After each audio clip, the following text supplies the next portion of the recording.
March 6, 1944, 10:56 a.m. Berlin time. Skies above the Reich capital. Sirens wailed as contrails thickened overhead, hundreds of white streaks converging. For Berliners, it was the sound of history breaking open. By January 1944, Berlin had 440 heavy flak guns, 400 light guns, and just 6 concrete flak towers, for a city of 4.3 million. The capital of the Reich presented itself as a fortress. Its streets were lined with banners proclaiming "Final Victory," and Joseph Goebbels' ministry churned out newsreels depicting Berlin as impregnable. Yet the truth was harder, colder, and written in concrete and steel. By the opening weeks of 1944, civil defense files recorded 440 heavy anti-aircraft guns, another 400 light guns, and roughly 245 searchlights to comb the night sky. For a metropolis of 4.3 million people, those defenses were spread thin. The Reich Air Ministry had overseen the construction of 3 massive flak tower complexes, the Zoo, Friedrichshain, and Humboldthain, each with 1 G tower for the guns and 1 L tower for range finding. Only 6 towers in total, monolithic cubes of reinforced concrete, were expected to stand between Berlin and waves of Allied bombers. Albert Speer understood the mathematics. As armaments minister, he toured bunkers where mothers and children huddled through practice alarms. In his notes, he admitted the limits. Only 30 to 40% of Berliners had shelter space. Many stairwells lacked adequate exits. Ventilation was often an afterthought.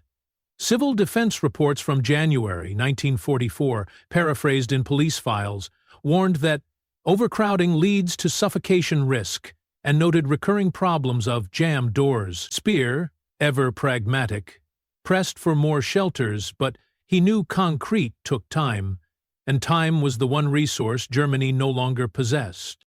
Gen. Günther Korten, Luftwaffe Chief of Staff, briefed Göring in February that the air defense network was overstretched. Ammunition reserves dwindled, radar operators rotated on thin rations. But Göring, the Reichsmarschall, clung to his line. Not a single bomb will fall on Berlin. It was bravado masking exhaustion. Inside the Reich Chancellery, Goebbels rehearsed his propaganda spin. Any strike would be called pinpricks or terrorist failures. In reality, Berlin had already endured dozens of raids in 1943, with 9,000 tons of bombs dropped by the RAF at night. The myth of invulnerability was threadbare. Across the Atlantic, the contrast was staggering. In Michigan, the Willow Run plant produced liberators at a rate that dwarfed the Reich's efforts. 14 B-24s every day, rolling off a single assembly line. For Berlin, 6 towers with 120 atom guns were a shield. For America, an industrial flood of aircraft was a sword. The irony was cruel. The fortress city had fewer fixed defenses than a single U.S. factory had new bombers each morning. Hans-Georg von Studnitz, a press officer in Berlin, captured the private dread in his diary. By early 1944, he wrote of neighbors who jumped at the sirens, even during false alarms. Some prayed, others cursed Göring aloud, acts that would have been unthinkable 2 years earlier. In one entry he noted, "The people smile in daylight, but in the cellars their eyes betray only fear." His words, recorded quietly and published long after the war, revealed a city already half defeated in spirit.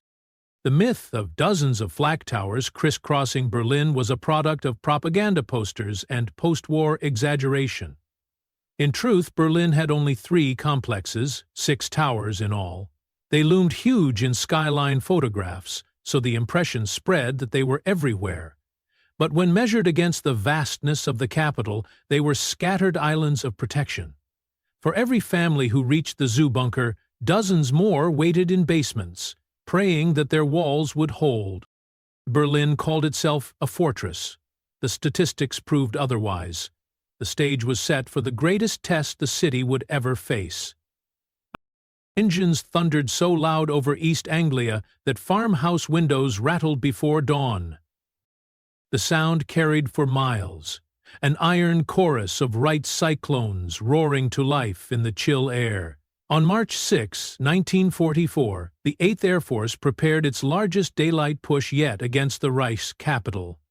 At bases scattered across Norfolk and Suffolk, farm families woke before sunrise, not to church bells or crows, but to the vibration of hundreds of four-engine bombers warming up. Horses shied in their stalls, windows shook in wooden frames, and locals counted the squadrons overhead by the minute. At Thorpe Abbotts, the airmen of the 100th Bomb Group, already nicknamed the Bloody 100 for their heavy casualties, filed into a cold briefing hall. The map at the front carried a bold red circle around Berlin.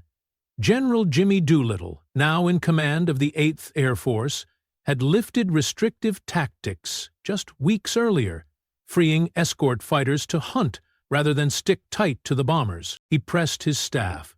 Berlin was not only a military target, but a statement that the Reich's heartland could be reached in broad daylight. Among those listening were veterans of Schweinfurt-Regensburg, men who had learned the hard way what a deep strike into Germany demanded. He knew the symbolism. His crew had been paraded as heroes after completing 25 missions. But Berlin was a different order of risk. Veteran navigators studied wind charts and fuel estimates, calculating every margin. The planners knew the numbers. B-17 Flying Fortresses cruised at 150 to 160 mf, climbing to 20 to 25,000 feet, each hauling between 4,000 and 8,000 pounds of bombs. On paper, more than 730 bombers were dispatched for the day's mission. The mission forecast, preserved in summary form, called conditions marginal but acceptable. Thin cloud layers would complicate bombing accuracy, but allow formation flying. It was a gamble. Precision bombing was the American creed, but weather often turned precision into guesswork. Breakfast at the bases carried its own contrast. Crews wolfed down bacon, eggs, and black coffee, comforts flown in across the Atlantic. They joked that the Army Air Forces fed them like kings just before sending them out to die. By comparison, Luftwaffe pilots across the Channel started their morning on ersatz bread and thin soup, products of a rationing system stretched to breaking. The irony was not lost on men who had once been boys on Midwest farms. The English countryside now provided better food for them than German civilians enjoyed in Berlin. S.G.T. Harold Red Jones, a tail gunner from Ohio, scribbled a letter before takeoff. He wrote of his fear of black flak blossoms that haunted his dreams, the dark puffs that sprouted in the sky like poisonous flowers. He folded the note, uncertain if it would ever be read. As formations droned eastward, German radar stations near Bremen lit up with echoes. Operators reported a massive wave, but Luftwaffe Command initially misjudged the aim point, assuming a feint toward coastal cities or perhaps Hamburg. The true destination, Berlin, remained hidden behind the fog of war for one more hour. Across East Anglia, villagers shaded their eyes as bomber after bomber climbed into the gray morning sky. They saw more U.S. aircraft in one day than many Germans would see fighters defending their capital. The storm was rolling toward Berlin. Bernadette de Lauzière, however, planned to be at the OSS field by 3 p.m., which meant the 3 p.m. to Lauzière. Himmel, es sind Hundwetter. The cry, caught in a Luftwaffe pilot's radio transmission and paraphrased in a combat log, summed up the disbelief as German squadrons climbed into a sky already crowded with silver specks. On the morning of March 6, 1944, the Reich's air defense was summoned to defend Berlin itself. Scramble orders rang out from Luftwaffe Reich headquarters. Controllers directed Jagdgeschwader 11 and other Gruppen toward the bomber streams visible on radar and, soon after, with the naked eye. Mechanics yanked away wheel chocks as Messerschmitt Bf-109S and Focke-Wulf Fla-190S roared off muddy airfields in central Germany.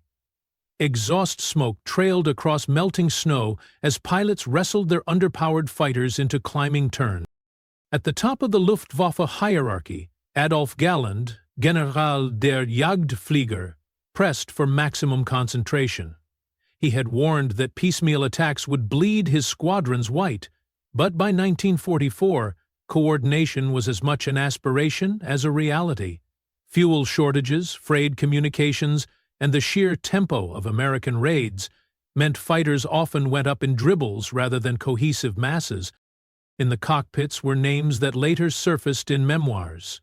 Heinz Knoke of JG-11, who had been flying since the Battle of Britain, described his sense of futility in notes later published. Each bomber box was a fortress and every approach was raked with machine gun fire. Walter Dahl of JG-300 later recalled the same impression. It was like flying into steel walls. His words, preserved in post-war interviews, captured the imbalance of the fight. The statistics told the same story. About 350 German interceptors scrambled. Against them moved 660 American bombers pressing on toward Berlin, flanked by long-range escorts. The Luftwaffe claimed 70-80 kills that day. U.S. records confirmed the loss of 69 bombers and 11 fighters. The disparity between claims and reality was typical fog, confusion, and propaganda-inflated reports. For German civilians listening to official bulletins, it seemed as if hundreds of fortresses had fallen. The truth was harsher. The bomber streams closed ranks and kept going. Luftwaffe combat reports, paraphrased, in Reich archives, spoke of desperate attempts to split the box formations. Tactics called for head-on attacks, trying to smash through the leading squadrons and scatter the rest. Some Gruppen experimented with heavily armed FW-190S Sturmjäger, built to batter bombers with cannon fire at close range. Yet every approach cost lives. The defensive firepower of a single B-17 squadron could throw up a crossfire of more than 150 caliber guns. The irony was sharp. Only 2 years earlier, German pilots had scoffed at the lumbering fortresses, confident that a nimble 19 or 190 could slash through them. Now those same fighters were reduced to fleeting stabs against walls of metal that seemed to regenerate. Worse, hovering nearby were the new P-51 Mustangs, with drop tanks that gave them 1,300-plus miles of range. American escorts could loiter over Berlin itself. By contrast, German fighters enjoyed no such luxury. 30-40 minutes of combat time at most before fuel gauges forced a retreat. Many never made it back at all.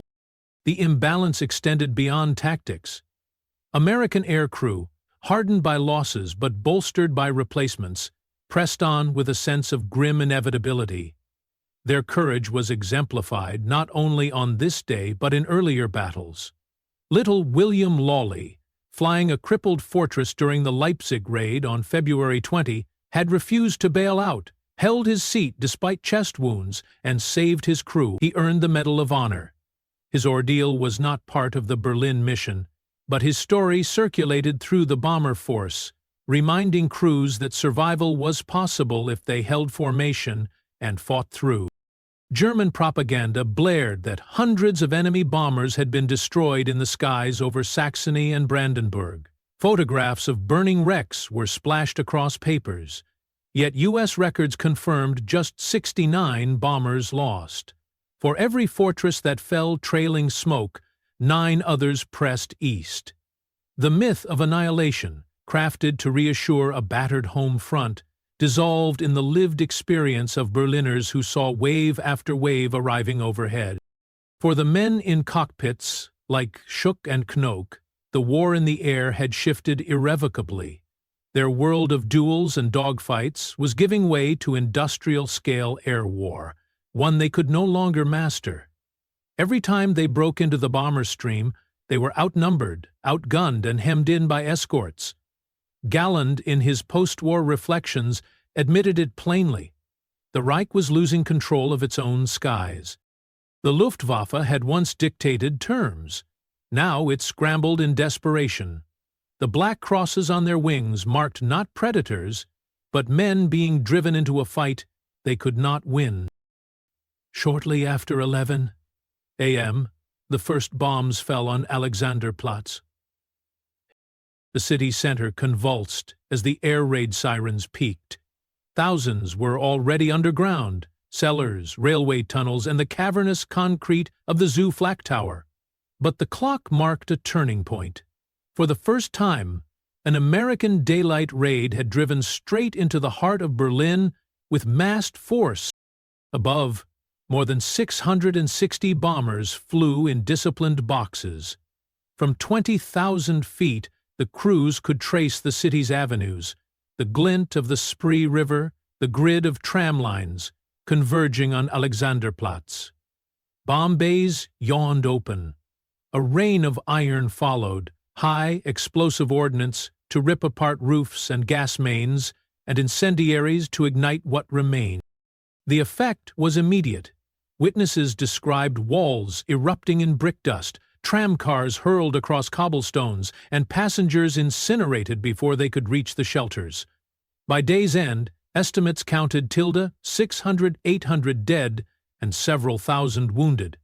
For Berlin, accustomed to RAF night raids, this was something different, a storm that arrived under the naked sun. Hans-Georg von Studnitz, a journalist who had chronicled the war with loyalty but growing unease, wrote in his diary that the shock was not only physical. It was not the bombs themselves that broke the people, but the daylight in which they fell. In broad sun, the Reich is shown powerless. His observation cut at the regime's image of omnipotence. Even landmarks, built as showcases of Nazi ambition, became targets. Tempelhof Airport, designed by Ernst Sagebiel, took hits that cratered runways and scarred its monumental facade.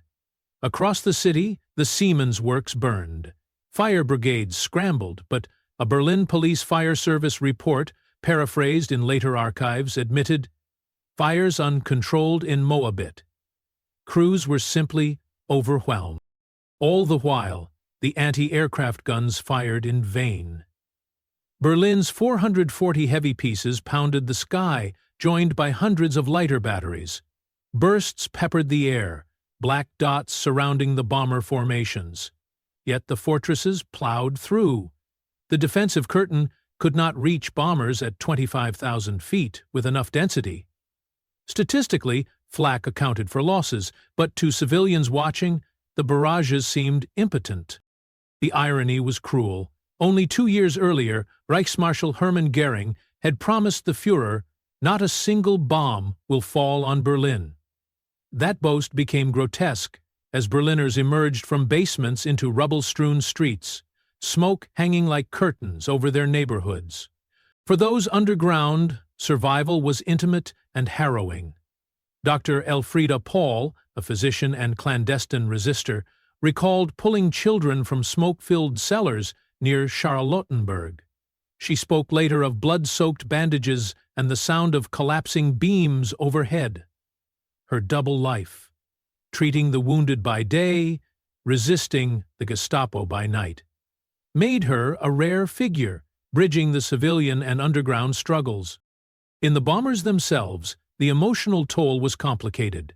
Letters home captured a mixture of relief and guilt.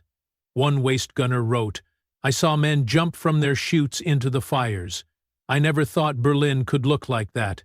We cheered when flak missed us, but later I felt hollow." The contradiction ran deep. Survival for one side meant agony for the other. The destruction also had an immediate logistical cost.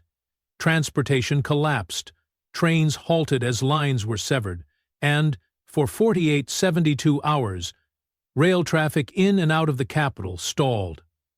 Factories reliant on just-in-time deliveries lost momentum. Civilians were stranded on platforms, staring at shattered timetables.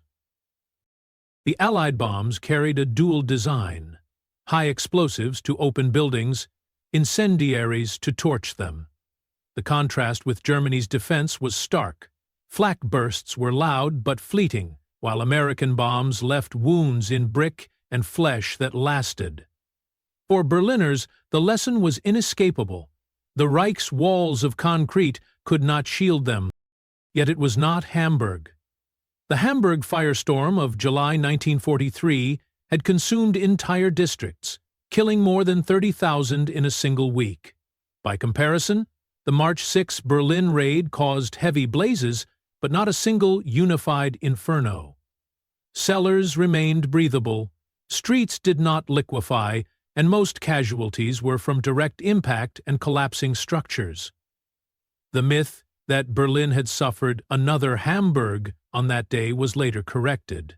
Its devastation was real, but different. The regime's propagandists could not disguise what people saw with their own eyes. Joseph Goebbels, in his diary, admitted despair. He noted that Berliners looked at him with hate in their eyes. The relationship between ruler and ruled was unraveling. The people no longer believed invincibility, they believed only in survival. That day left not just ruins but psychological scars. The German capital, once an untouchable citadel, had been stripped bare under the midday sun. Bombs had fallen not at night, when darkness could excuse weakness, but at noon, when every failure was visible. Berlin's inferno was not yet total, but it was proof. The sky itself had turned against the Reich. In March 1944, the U.S. produced over 9,000 aircraft. Germany managed barely a third of that. The scale of production told its own story. In Detroit, Los Angeles, and Seattle, American factories rolled out fighters and bombers at a tempo the Reich could not imagine. Over 9,000 aircraft left U.S. lines in March 1944 alone, fighters, transports, and bombers, while Germany managed barely 3,300 of all types combined. That imbalance, more than any single battle, explained why Berlin could no longer sleep safe. Only 2 weeks earlier, Big Week had demonstrated the new reality.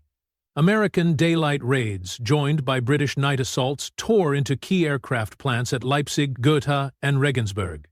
By late February, the production of Focke-Wulfs and Messerschmitts was in disarray, and yet the U.S. pressed further. Berlin was not merely another target, it was the symbol. If the American bomber streams could carve daylight corridors straight to the Reich's capital, no city was beyond reach. Hitler's great woes pencil. And at USSTAF headquarters in High Wycombe, General Karl Spaatz framed the logic to his staff. Destroy the Luftwaffe, and everything else will fall. It was a war of attrition, measured not only in bombs dropped, but in fighters lost and pilots killed. Every raid into central Germany was designed to provoke combat. The more the Luftwaffe fought, the more it bled. Spaatz's counterpart in Bomber Command, Arthur Harris, still argued for firestorms at night. His Lancasters could haul heavier loads, and he measured success by cities reduced to ash. The debate reflected the contrast between two philosophies. RAF Bomber Command, operating mostly in darkness, dispatched 800 or more Lancasters against Berlin and Hamburg in single nights. Their approach was terror by saturation, blanket an entire district, burn the city down. The USAAF daylight doctrine promised precision attacks on factories and marshalling yards. Yet even in official reports, the myth unraveled. Clouds, smoke, and flak meant bombs often drifted wide. A precision strike on an engine plant might scatter across adjacent neighborhoods. The irony was that Germans still clung to the Wunderwaffe, the wonder weapons, that propaganda promised would reverse everything. The Me-262 jet fighter had indeed flown and, in isolated cases, slashed through bomber formations with terrifying speed. But by March 1944, only a handful of prototypes and pre-production models were in the air. Hitler demanded they be converted into bombers, a decision that infuriated men like Adolf Galland. In later interviews, Galland bluntly admitted, "Hitler's interference condemned us to death in the air. The jets were too few, too late, and tangled in bureaucracy." Albert Speer, juggling armaments priorities, watched fuel reserves shrink below 500,000 tons, less than half of what the Luftwaffe needed. Factories could produce frames, but without synthetic fuel, aircraft sat idle. The more the Allies bombed refineries at Leuna and Politz, the more brittle the German war machine became. An after-action summary from USS TAF put it plainly: enemy air resistance crumbling under weight of sustained operations. Intelligence officers saw what pilots felt. The interceptors arrived later, in smaller numbers, often flown by younger men with only 100–120 training hours, far less than the 250–300 logged by an average American crewman. For the men in the bombers, the numbers translated into exhaustion. Edward Norris, a flight engineer on a B-17, described one night after the Berlin raid of March 6, "We landed near dusk and thought it was over. Then at midnight, I saw flares drifting above the same city from RAF planes. Hell never slept." His anecdote underscored the combined pressure: daylight destruction followed by nighttime terror. Germans could no longer recover between alarms. The results showed in Berlin itself. On March 6, the Americans had hit transport hubs. 2 nights later, the British pounded residential quarters. Survivors shifted between scorched streets and collapsed rail lines. The population began to lose faith, not only in Goering's Luftwaffe, but in the very promise of a secure Reich capital. And yet, myths persisted.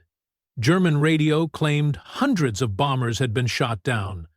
American papers back home trumpeted 1,000-plane raids. The truth was less absolute. The March 6 mission was massive, over 700 bombers dispatched, more than 600 striking, but it was not 1,000. Those extraordinary numbers came later, particularly in 1945. Myth met propaganda on both sides. Clarity came only in the records. The balance of power had shifted irreversibly. German pilots, many of them teenagers, still hurled themselves into combat with courage, but the industrial arithmetic was against them. Every fortress that fell was replaced by another from American factories within days. Every German ace killed represented years of irreplaceable experience. By spring 1944, the Reich still stood, but the turning of the Sky War was unmistakable. The air over Berlin, once claimed by the Black Cross of the Luftwaffe, now belonged to the endless silver streams of American and British bombers. For Berliners, it meant that the coming year would be measured not in calendars, but in raids, each one louder and heavier than the last. Adolf Galland later admitted bluntly, "We had lost control of the air." His words captured the sense of futility that settled over Germany's defenders in 1944. What had begun as a battle of equals in 1940 and 1941 was by March 1944 a one-sided struggle, measured in mounting losses and dwindling hope. On March 6, the statistics told a brutal story. The U.S. lost 69 bombers and 11 fighters, a severe blow but one quickly replaced. The Luftwaffe's toll was worse. Depending on the source, between 64 and 160 fighters were destroyed, with pilots either killed, captured, or wounded. U.S. intelligence reports, paraphrased in Allied summaries, concluded bluntly, "Enemy resistance no longer decisive." Each encounter drained Germany of experience that could not be replenished. The Luftwaffe tried to adapt. Hajo Hermann, once an innovator in night fighter tactics, spearheaded the creation of Sturmgruppen, squadrons of heavily armored FF-190s bristling with 30 cannon, designed to crash through bomber boxes.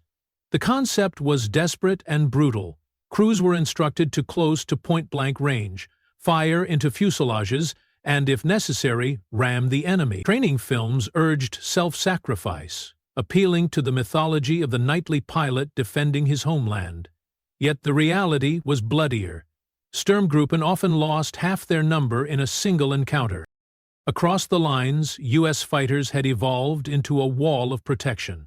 The 56th Fighter Group, commanded by Lieutenant Cole Hubert Zemke and nicknamed Zemke's Wolfpack, pioneered aggressive escort tactics with P-51 Thunderbolts, while P-51 Mustang groups, such as the 4th and 357th, provided the deep escort to Berlin, diving on interceptors before they could line up attacks. With drop tanks extending range to 1,300 miles, P-51s could shadow bombers all the way to Berlin and back.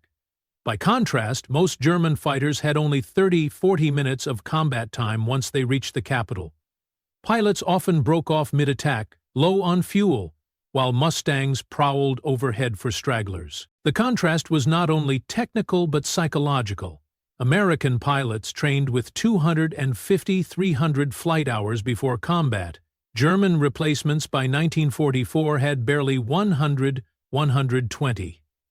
The Luftwaffe still boasted aces with tall victory counts, but their units were increasingly filled with boys barely out of flight school. They faced veterans in Mustangs who had fought since North Africa. The irony was stark. German pilots who once mocked Allied bombers as lumbering fortresses were now told to ram them. The invincible Luftwaffe of 1940 had become a desperate shield, breaking itself against a sky filled with metal. Ossenkopf's lament that the enemy appeared everywhere was no exaggeration. To him, the sky seemed to belong to the Americans, while his comrades fought as if already defeated. For Berlin's youth, the war reached them not as pilots but as auxiliaries. Boys and girls of 15 or 16 were drafted as flakfire, manning searchlights or feeding ammunition into AA guns. One such teenager later recalled in a composite memoir that the sight of hundreds of silver P-51s circling over the city broke our hearts more than the bombs. Bombs destroyed houses. The fighters destroyed hope. His words reflected a generation forced into service, only to witness the war lost above their heads. Even in this grim cycle there were flickers of humanity. Captured German pilots, sent to Allied camps, received food parcels that sometimes contained chocolate, cigarettes, or letters. Packages occasionally came from former bomber crews who had themselves been captured earlier. It was a fleeting kindness, a recognition that both sides were trapped in the same unforgiving air war. By the spring of 1944, morale among German airmen was crumbling. Pilots wrote home of exhaustion, of comrades who never returned, of orders that demanded sacrifice but offered no path to victory. For the Americans, attrition was brutal but sustainable. For the Germans, it was terminal. Every raid left fewer defenders. Every raid cut deeper into the illusion of control. The battle for Berlin's skies was not finished, but the collapse of the Luftwaffe as a decisive force was already underway. The stench of wet ash lingered for weeks in Berlin's Tiergarten. In the days after March 6, Berlin was a city in shock. The great park at the heart of the capital was no longer a green refuge, but a charred landscape where fires had smoldered through the rain.